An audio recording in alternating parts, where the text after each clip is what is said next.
ठंडे पानी के चश्मे गर्मियों में सभी की तवज्जो का मरकज होते हैं, लेकिन मौसम सरमा में ठंडे पानी का चश्मा नजर आ जाए तो बत्ती सी बजने लगती है।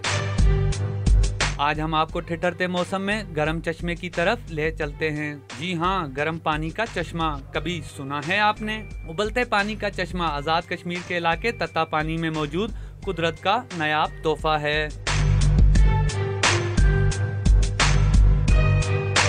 इस चश्मे का पानी हम वक्त खोलता रहता है और बुखारात भी इसके आसपास बैठने वालों को गरमाते रहते हैं। और तो और गर्म चश्मे में आप अंडे रख दें, थोड़ी देर किनारे बैठकर गपशप करें और फिर उबले हुए अंडों का मजा लें।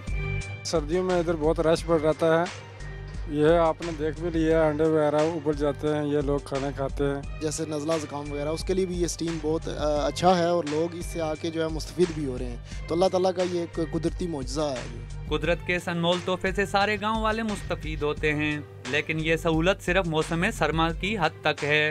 गर्मियों में इस चश्मे के करीब भी नहीं जाया जा सकता। बिलाल खान, डॉन न्यूज़, तत्ता पानी, मुजफ्फराबाद।